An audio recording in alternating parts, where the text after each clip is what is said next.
What's going on, YouTube? This is Luke with Endless Entrepreneurs. It's coming to you with another Sunday shipping vlog. Wait for some of you guys to fill in here. For those of you new to my channel, just watching for the first time, I am a part-time eBay seller. I work full-time as a corporate finance analyst and build my eBay business part-time. I've been doing it pretty seriously for about 3 years, and very seriously for the last year and a half. Have some pretty aggressive goals this year I'm going after, and this channel is a great way for me to keep track of it and hopefully add some value to you guys out there and help you with your businesses or whatever your goals are. So that's kind of my intent here. As we wait for people to file in a little bit, I want to give another minute or so.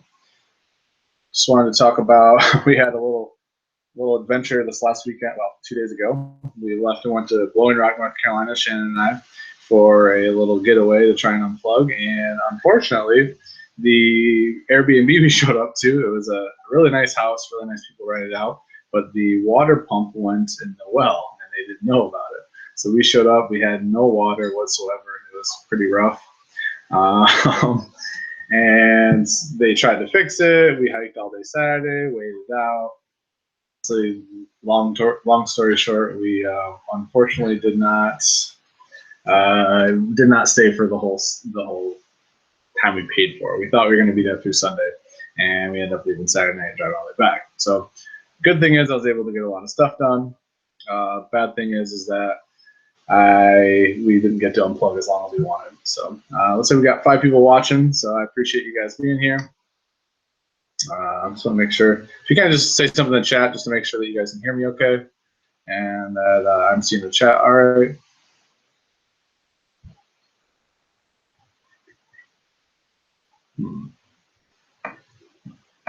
All right, I don't see anything in the chat, but I'm still going to take it as that you guys can hear me okay.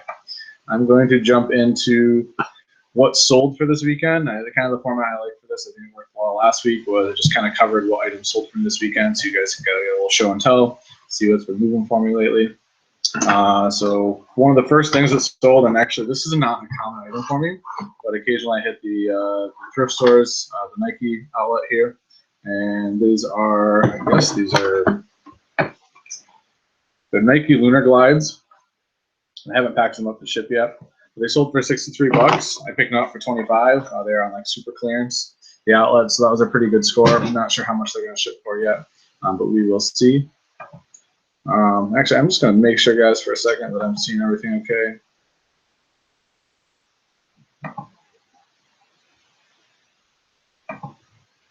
There we go. I can see the chat now. Good. Something was going on with that. For some reason, I couldn't see the chat. Sorry about that, but we're good to go now. So that was the first item that sold. It was pretty pumped. I bought like 8 of them the other time I was out. My dad was out here visiting. We hit the outlets up, and I got like 8 pair for 25 bucks a piece. So waiting on the other ones to sell. Now they're kind of slow movers, but we're making 20 bucks pure profit on each one. It's pretty okay. These were actually I just purchased like a week ago and had out their Nike like purple golf pants. They're Tour Performance, and these sold for 32 bucks. I had them up for like I said, like a week, and they went. So they'll ship first class, which is pretty cool. And you guys had any good sales this weekend that are watching? Loved it. I just like hearing about what people are selling. So these are 501s, just basic Levi's. Thank you, Jason, Prof Sales. I've been learning a lot more about jeans. So these went for $26 shipped. So pretty good sale. And jeans around here are $5 flat for me. So pretty low investment. Those golf pants are $4. This is, and I know the plastic you can't see, but this is the stuff I pulled from my storage unit. Navy blue, it's like a Glen plaid. I doubt you can see the pattern, but it's a Brooks Brothers blazer. I marketed it as a sport coat because it had the Glen plaid. It was a 40 short, and it sold for $45. So that was pretty cool. I was in it for $5. It'll ship for like $6 max. Eddie, you had one of your best weekends so far. That's awesome. Do you mind sharing what your sales were for the weekend, roughly? While he's typing. So this is a Marmot vest, and it's like a yellow. It was actually a women's vest, and it sold for 27 bucks. It's pretty lightweight, so I think I can hopefully get it first class. If not, I'll just get it in a flat rate. But so it was pretty good, isn't it, for 4? I don't find a lot of marmot stuff around here. We're in a very warm climate, so it's not like we don't find a lot of this stuff down here, basically. So I'm not sure if any of you have found Rain Spooner before, but this was one of the fabled brands that for years has eluded me. I've watched tons of resellers find these stuff, and it's just one of those brands that just never came upon. And I did a haul video like maybe a month ago, and I found 12 of them all stacked together on a rack like this. It was pretty exciting. I looked twice. I'm like, that can't be. And I looked again. I'm like, there it is. And then I looked a little deeper afterwards and found out they're the Christmas patterns, which apparently those sell a lot better. I'm not really well versed in them, but in any case, this was the first one I sold. Tag's kind of hidden in there, but it is one of the Christmas themed ones. And so I took about to offer a 45. I don't know if that's underpriced or overpriced. If any of you guys have had experience with it, definitely let me know. I was always trying to learn off of that. And this was my old inventory system, and big no-no. Oh wow. Friday, Saturday, today, 600 roughly. Wow, that's a great weekend. Good work, Eddie. Nikki, I love when I find the Rain Spooner now. I mean, I hadn't found it forever. I'm finding 12 of them. I feel like I'm not going to find any more for another year or two. Like I kind of shot my wad, so to speak, as far as that goes. This is a polo. This was actually a Polo Ralph Lauren Western shirt. It was the first one I ever found. Just your basic tag. There's no pony on it, but I mean it's just like the basic pearl snap. But I sold this for $24. And everything I do is free shipping, guys. If you're new, you don't watch. I just do it's easier for me. This is American Eagle, and this is a brand, guys, that I don't ever buy except for Western shirts. So the Pearl Snap, the vintage fit American Eagle, I don't know if any of you guys have had experience with it. For whatever reason, it's super niche and it sells like every time. I think I got like 12 of them up right now. I sell at least 2 of these a week or 2 of these a month for about $20 a piece. Bob's asking, where's a good place to get a PDF list of blazer names and materials, names of patterns and materials? Oh, that's a really good question. So the way I learned initially, honestly, was I bought Rake and Profits, Blazing Profits. It's like an ebook PDF. I'm not sure how much he's selling that for nowadays, but that was really helpful to me. He had like I think it was at least 50 or 60 brands in there to be on the lookout for.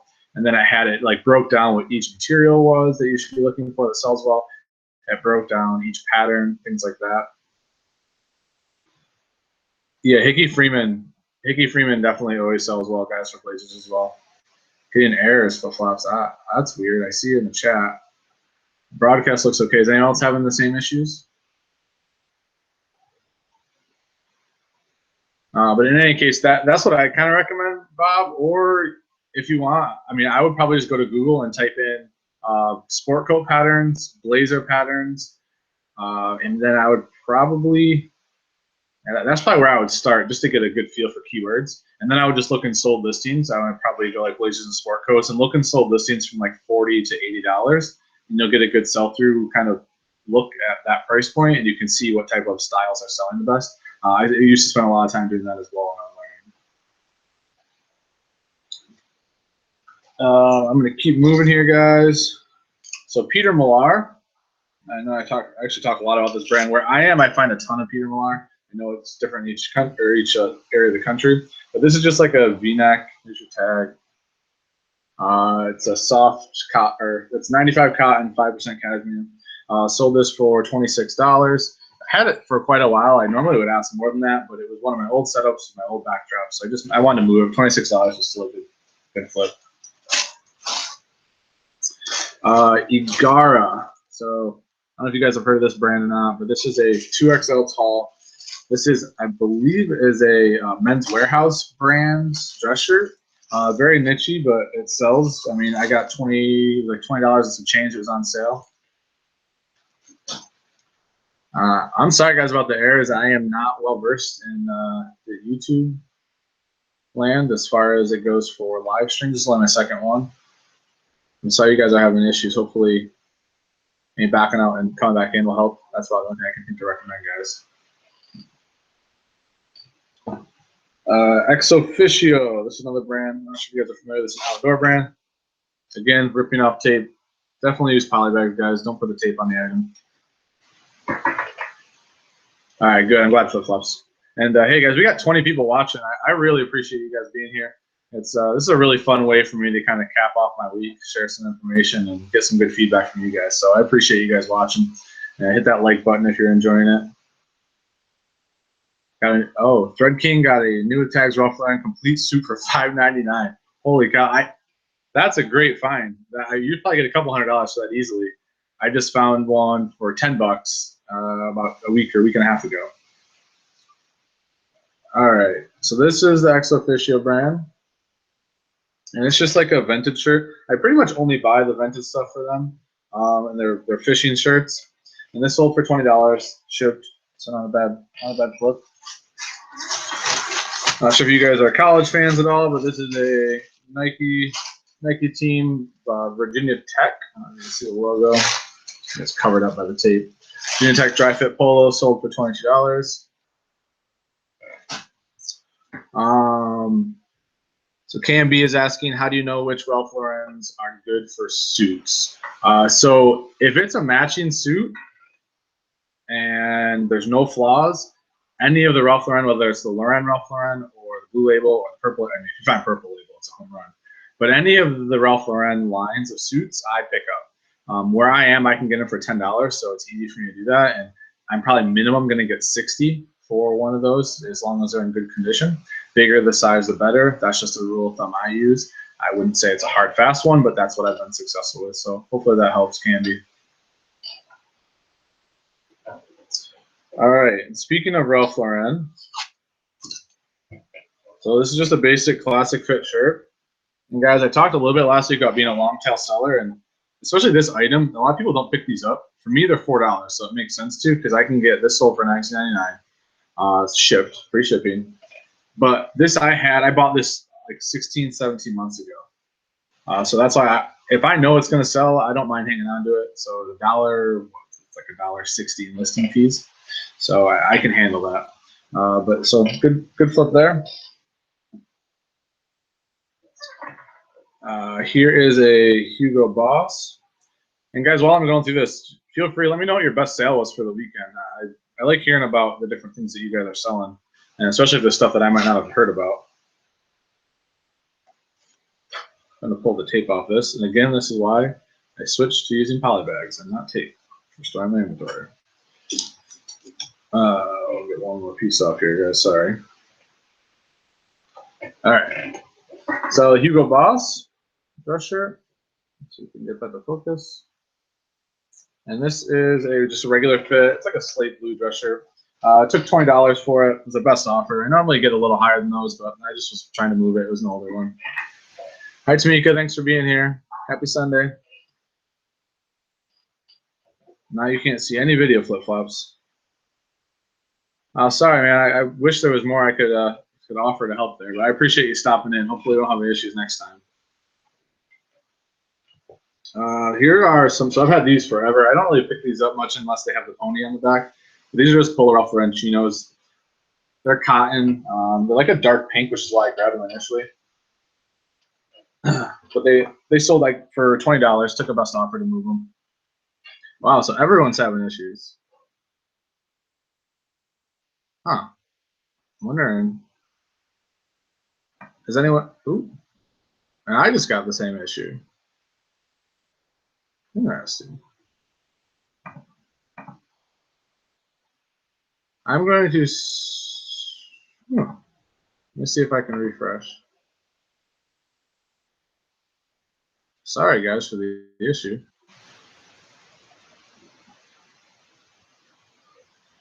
So it seems like some people are having issues and others aren't. So okay, well, I'm gonna keep going just since some people can see me, and the other ones are just gonna have to watch after. I'm sorry, I wish there was more I could offer. Sold the Ice Joy cooler for $95 plus buyer paid shipping. Eddie said, "Wow, that's a nice score." All right, well, we got the last item here, guys, for the weekend. And this is, you probably can't see because the dry cleaning tag is covering up, but it's a Charles Hewitt, sold for $26. So those are pretty cool find. I find these in every now and then. I probably have 20 of total inventory right now. So, but 25 shipped for that. Those are really basically my sales for the weekend, guys. Just want to start the video off with that. Really, the main topic I want to talk about SNJ Bucks, and thanks for the videos. I appreciate that. And really, guys, I read every single comment that you guys leave, and it's definitely motivating to keep wanting to bring content out. And I appreciate all the kind words you guys have said. And feel free to drop questions and emails to me when you have questions. I'm here to help the best that I can. I definitely don't know everything, but I know a little bit. So, but the focus of the video really was the word focus was really what I want to talk about. I've been reflecting a lot this last week on just how my year is going and having that 100K goal to pursue as a part-time reseller. It can be overwhelming at times, and I have a very regimented schedule and regimented goals that I follow that roll up to that plan. But I try to reflect on at least a monthly basis to see how it's going and seeing if I'm putting my effort in the right areas. And I just think so many times as a reseller, we get so caught up in all the different steps that we have to be successful, and that you have to do sourcing, you have to list, you have to ship items, you have to do your setup, clean your area where you work, all these different things that you think about, leaving feedback and handling returns, and you have all these things, and sometimes you get spread so thin and you kind of lose your focus of what is actually bringing value to your business. And so I really just want to talk about 3 major points that were kind of game changers for me. And the first one was, and the first time I heard this was from a Peter Voog audiobook. I think it's called 6 Months to 6 Figures. Not sure if anyone has read or listened to that before. And again, when I make recommendations, guys, I don't get any affiliate money. Like there's nothing tied into this. This is just stuff that's worked for me. But Peter Voog's 6 Months to 6 Figures, I heard this, and that book really helped me structure my goals. And thanks, Deanna, appreciate it. But he talks about Pareto's law. It's called the 20-80 rule, basically. And in short, it's saying that 20% of the activities that we perform produce 80% of the value. And it's called a bunch of different things. In the world of economics, there's a certain theory it's called. There's a certain economist that it's named after, which is Pareto. And it's just in different areas, it's known as different things, but it all comes back to the same point. And that's that 20% of our effort produces 80% of our value. And when I think about that, I think about eBay, right? Or I think about Amazon or any reseller business. The fact that 20% of what I do, the time that I spend, is going to produce 80% of the actual value, so the money, the profit, makes me really critically think about what it is that I want to focus on. And that's how, if any of you watch my business plan, that is something that I really try to be intentional about, and understanding that when you're a reseller, probably the top, in my opinion, this is just an opinion, the top valued activity that you can perform is to list items. Because without listings, you aren't going to make sales. So continuing to list items is going to snowball your sales and make more profit for you. So when I think about non-negotiables, and this is the other point, is you guys need to, everyone should have non-negotiables that have to be done every day that are going to drive your business forward. So when I kind of reverse engineer back into that, listing is my number 1 non-negotiable. That's how I look at it. No matter what, I have to list. Like, listing has to be done before anything else. The second one I look at is I prep items, right? If I don't have items prepped to list, I can't list items. And so it starts to become a flow chart, right? So I list, and I guess when you make sales, you have to ship, which is a byproduct. But then you prep items, so you have items to source, or you have items to list. And then if I don't have items to prep and I don't have items to list, then I'm going to go source, because I have to have items to be able to list them and prep them. And I just start kind of going down the order of where I want to focus my time.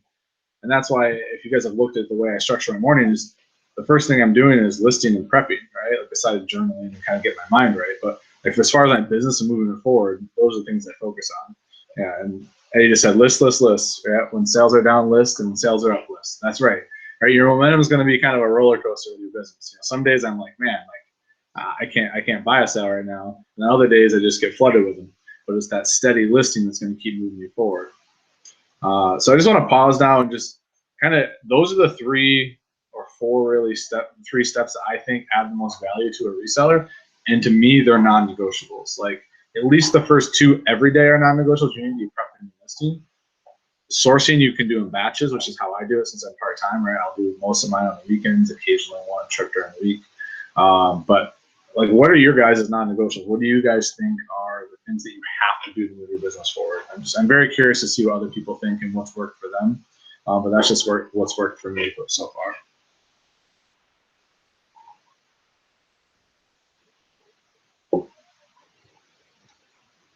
Oh, no No comments in the chat. Well, I'm gonna take that as a sign that a lot of you are having errors, so I'm not gonna hold that against you guys.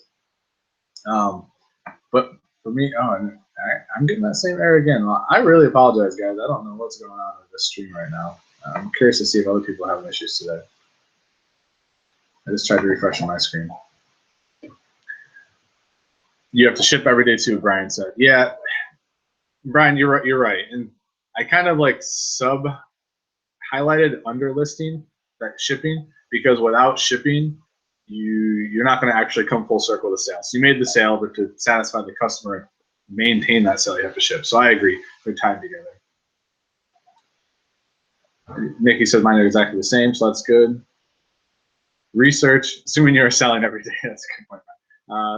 Red King said research. Now that's another good point, and I don't have that on my list, but you're absolutely right, actually. So and I think it depends on the stage of your business, how often you do that, right? Or the percentage of time you spend researching. Like I would say I spend maybe 5 hours a week researching, watching. Well, that's probably more than that, simply because when I'm at work, I'm watching videos and just kind of triaging my time and soaking it up. But yeah, I think research always has to be a part because the environment is always changing. And so to be efficient in other things, researching is definitely a vital task. Tamika said, keeping my goals in the forefront of my mind keeps me motivated. Yeah, I totally agree with that. And that was honestly, for me, was a big reason why I set such a big goal this year. Was I needed something that was going to entice me and keep me excited every day, right? Even the days where I don't really feel like doing it, I needed a goal big enough that it pushed me towards it even on the days I didn't want to. And that was why I set that goal that way I did. I'm just trying to read through the comments here, guys. So Deanna says she lists for 3 hours every morning before I start homeschooling my kids. I also think keeping the money, expenses, mileage up to date every day on GoDaddy is important for the long run. That's a great point. Well, first of all, big props to you for doing that for 3 hours every morning and then homeschooling your kids all day. I can't imagine the mental task and mental fortitude you need to accomplish that at a high level. So props to you. I definitely think that keeping up on your bookkeeping and tracking of your progress is important as well. I spend 5 minutes every day just inputting my spreadsheet, what I list, what I sold, any expenses I have from sourcing, just so that I can always have a nice, complete view of my business and how it's evolving. I don't get behind. Thread King, watching endless entrepreneurs videos is a non-negotiable. I like that. I appreciate that. Thank you. I would encourage listing before watching my videos, but yes, I appreciate that. Brian said he also found a Brioni polo shirt yesterday. Brioni, that's a great brand to find. Good work. Oh, and you guys just lost the stream again. Interesting. I don't understand it. And I lose it sometimes because I have it in the background and I keep losing it occasionally too. Yes, side note. So Tamika just asked, is GoDaddy similar to QuickBooks? So GoDaddy is more of like a summarization type tool. So it is a bookkeeping type tool and you can tie different things in. But QuickBooks is much more on the inventory side and I'm just kind of talking high level here from what I know. I do not use either of them. I actually just use a spreadsheet and I do average costing. I just don't feel that I'm big enough to do that yet. Everyone's got their own system that works great for them. For me personally, in the state I live in, it's just easier to do average costing, which I'll do a separate video on. And honestly, if you're looking for what that means, Rockstar Flipper has a great video on the different ways that you can recognize your cost of goods. But that's how I do it. Watch while listing and prepping. Nice. Okay, well, good. I'm glad we're kind of all on the same page with that, and I'm glad you guys brought up the research and updating your progress, because I think those are definitely very important. But I think, and just kind of coming full circle with that, I think that we all have to, on a monthly basis, evaluate if we spent time on the things that we're building our business the most. And if not, then adjust, right? Like if you're not getting the results that you want over a decent period of time, and I don't mean after 2 days, right? When I say that, and I want to be very clear, after 3 days of not having great sales doesn't mean you completely upend your business plan or your goals that you have spent a lot of time designing, right? Over a month and a half, you're not seeing the results you thought you'd see, then yes, start evaluating and tweaking things. But still, again, I mean, tweak it, right? Don't upend the whole thing. My sales weren't as strong in January as I thought they were going to be. It didn't mean I changed my whole approach. It means I either increased my effort or I just held still and trusted the process, right? So I just want to be very clear about that. Deanna just said that GoDaddy works great for the simple system that I can enter quickly on the go. It doesn't help with inventory. My husband uses a spreadsheet for that. Yeah, that was my basic understanding, Deanna, was that GoDaddy isn't as much of an inventory tracker. QuickBooks is kind of the full package. But yeah. Thread King just asked, how often do you change prices for items that are sitting? Again, and I need to really put out a full video on business plan. And I think Jason, I don't want to speak too soon, but Jason from Prop Sale, I think we've got something in the works where we might do a joint show on business plan and just kind of the different ones there are and how to make them fit your need. But in general, I don't really change my prices a lot. Unless the only time I change my prices, or if I think over like a 6-month period, the market has changed on a brand, and then I'll change the price for the full brand. Or if I made a really bad buy and I'm just realizing, hey, I experimented with that, I took a shot and I lost. Okay, let me get it out of my inventory. Otherwise, I hold my pricing. Like that Ralph Lauren shirt I bought 16 months ago that sold today, I held the price on it, sold it for $9.99. So that's just my general approach. I would think very long tail when it comes to pricing. All right, I am going to jump to, hey, we're up to 22 people watching. I really appreciate it, guys. That's awesome. So the other part of this is, after you set your non-negotiables, I think the other part to kind of complete the loop when you think about focusing your business is don't forget to challenge yourself on the output of those activities, right? The non-negotiables. So for a period of time, it's great to set the goals, hit your goals, but at some point you need to start stretching those goals, right? And I think I already can see it happening with me is I've hit my goal in January, I'm going to hit my goal in February. And I think that I'm becoming settled into it enough that I need a different challenge. And I think it's going to be like adding 25 more listings per month or something like that, just to stretch it a little further, because those are the ways that you're really going to push your business forward, is when you just stretch them by a little bit. It doesn't have to be a lot. This is where consistency and motivation comes in, is if you just consistently work at something, you add just one extra listing a day, right? Or you add one extra listing a week, that can have huge momentum shift for you months down the road of your business and focusing on that task. So that's just kind of how I feel about it. I don't know how you guys think about it, but hopefully that was helpful to you when you talk about focus and goal setting. Off-topic question, Chewy just asked, have you ever sold a blazer made of 100% tencel? Nope, I stay away from tencel. I pretty much stick to wool, silk, linen, and cashmere are the 4 main ones that I will dabble with. Anything rayon, tencel, and most other things I pretty much stay away from. But in any case, I've been talking a lot. I want to open it up more Q&A. Feel free. Any questions, doesn't have to be related to focus. If you want, I think we've kind of touched base on all the key points. But any questions you want for the next 5 minutes or so, if you want to fire them at me, I will definitely answer them. And then I'm probably going to wrap up, guys, because it's been about a half hour. And I think that's the time I want to keep it to is, camel hair. Thank you, Nikki. That was the other one I forgot about, camel hair. I just picked up 2 of those blazers recently. And my question to you guys, so what new brands have you guys learned about lately? Because today, I always surprise myself. I just discovered a new niche in blazers that I had no idea about, and that was J. Crew. So J. Crew in general, like, I only really buy it with new tags. I haven't found a lot of things I like to resell, but they have, it's called the Ludlow line of J. Crew blazers and suit coats and suits. They, according to the completed listings, they're tremendous. And I found 3 of them today, all batched together. So I was pretty pumped about that. You guys found any new stuff out there?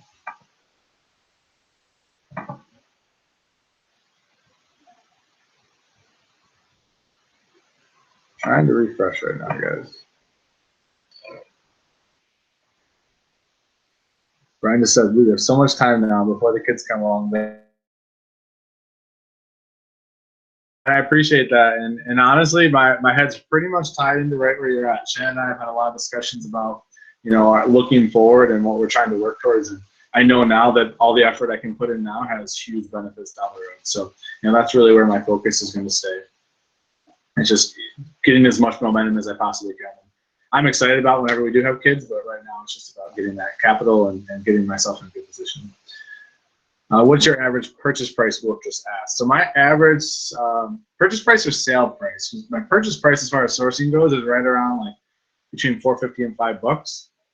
And my average sale price has been right around 25 to 26 this year. I'm trying to get it closer to 28. Eddie Willis said, how important do you think it is to brand your eBay store, and should you worry about getting a background and stuff like that to make your store look nicer? Well, I'm not sure, to be honest with you. So a year ago, I would have said it has very little weight. Like, I think that it's cool to have a good store name and to have a good brand. I mean, I have a decent logo. I had a designer work on for me. It's nothing crazy. It's called, my store's called Top Notch Threads.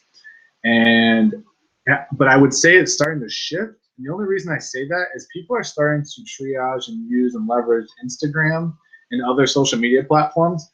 And what they're doing is they're buying the domain to their eBay store, and they're pointing it to, so like they're pointing their social medias and to their eBay store. So when people want to buy something, they're marketing it on Instagram, and then they're pointing it towards their eBay store. And instead of saying eBay store / whatever, they're basically just pointing it to their website, so www.topnotchthreads.com. So I think that moving forward, there might be a lot more weight in branding your overall store, and if you're going to use other platforms to drive traffic. But if you don't plan on using other platforms to drive traffic, I'm not sure that it's that important, because really you're marketing to the millions of people who shop on eBay, and eBay is doing that marketing for you. Whereas if you're going to go and market outside of the eBay kind of, I don't know how we're going to call it, but that warm market that eBay has to offer, then I think branding is important, because you're going to push it from other platforms. I'm not, hopefully that makes sense, Eddie, but that's just kind of how I think about it. M. Cole said, after a few years of sourcing, it's hard to find new brands in men's clothing, at least. Yeah, so I agree with you, but I seem to surprise myself. Like once a month I find something where I'm just like, oh, what's that? I mean, a couple months ago it was Beretta. I had no idea. I think it's a gun brand, and it's Italian, but I found something. And just each month, and sometimes, I'm Cole, I think it's not even finding a new brand. I guess that's the wrong question. It was finding a new niche within the brand that sells well, too, sometimes happens. All right, well, let's see. Any other questions before we wrap up here? Vintage leather. Oh, Brian said I've been picking up vintage leather belts for $1 at Goodwill. That's a good. So that's one area I haven't really branched into, Brian, and I think I'm gonna have to start doing some research then. And, oh, another just side note, guys. I will say if you're struggling to find inventory, start learning about other categories. Now that I've branched into women's jeans and men's jeans, especially, I'm starting to I went to 2 Goodwills today and found 90 items. And they're all average sale price of $25 to anywhere to $60. I mean, big items, not these little ones. So the more you start learning other categories after you master one, you don't have to hit as many stores all the time. At least that's what I'm finding. So, Emco, what was your motivation to get up so many listings while working a full-time job? I'm full-time and struggling getting past 700. That's a great question. So for me, really twofold. I watched a video last August, and it was called August by Gary Vaynerchuk. And basically the premise of it was, if you're not happy with where you're at, then do something about it. And I was happy with where I was at personally, but I wasn't happy where I was at business and financially and where I wanted to get to. And so I realized that the only way I was going to get there was I had to double down on things I was doing in my spare time. And for me, it was eBay. I already had the infrastructure set up. So I just started just pushing myself, and started realizing there was a lot more hours in the day than I was giving myself credit for. And it was easy to kind of make excuses around that, which is why I started to try to get up so many listings so that I could build a huge, I guess, really reserve and stockpile of inventory that can produce cash in the long run. So the way I look at it is, items I have, right, I'm going to sell at least 120, 150 items a month, I think. So for me, it's just every 1,000 that I can get up, I know is going to have residual benefit on the road of selling. So even if I get 3 years into this and I'm or 2 years into this, I'm okay, I'm burnt out, I don't want to eBay, whatever. I can still sell that off residually for a long time to come. So for me, that's how I look at eBay. Now, I love the reselling game. I don't know that I'm ever going to want to get away from it. It may evolve in what I do, but that's my motivation, Nicole. I know it's a little bit of a tangent, but hopefully that answers your question. Brian says I'm really getting into Gary Vee too. He's very motivated. Yeah, I mean, he's one of my favorites to watch, honestly. I think just because he's so real. And I don't agree necessarily with everything he says, but he's very in your face, and it's definitely motivating. Let's see. Thread King said, what day of the week do you usually have the most sales? Weekends are definitely strong for me, Thread King. And then during the week's just hit or miss. Tuesdays seem to always be bad. I don't know about you guys. Tuesdays are just always bad. They're bad. I don't know what to say about it. Mondays can be huge occasionally. Holiday weekends are just always tough. But yeah, weekends for sure. Weekends are always my strongest. Friday, Saturday. Sunday's hit or miss too. Football season, Sunday seems to slow down a lot. But I'm hoping that it's not as much during football season. All right, guys. Okay, one more. Fred King said, so do you try to list more before the weekends or whenever you can? So because I'm part-time, I list whenever I can. So I kind of have my non-negotiable. I try to list 12 items every day, no matter what. That gets me to my goals. But I also, like, if I can squeeze in an extra listings, you know, in the evening, between things, whatever, I try to get them off. The way I look at it is the sooner I get them listed, the sooner I'm making money. So I try not to delay on that. Okay, so I'm going to wrap up right there, guys. I could do this all day. I really enjoyed the questions. I love the back and forth. It definitely makes me think, and I feel like I learn at least something from you guys on these live shows every single time. And a lot of times I'm learning a lot. I feel like you guys are teaching me more than I'm teaching you. So I really appreciate it. And I'm Cole. I'll quickly answer that before we go. I have found 2 purple labels for Ralph Lauren. One was a silk shirt and one was cotton. So appreciate you guys watching. I really, really appreciate you guys watching. I can't say that enough. And looking forward to next week's live show. And I will have a video up shortly from the Blowing Rock trip yesterday and a video from sourcing today and some haul stuff. So have a great week, guys. I hope your businesses are moving forward, and appreciate you stopping in.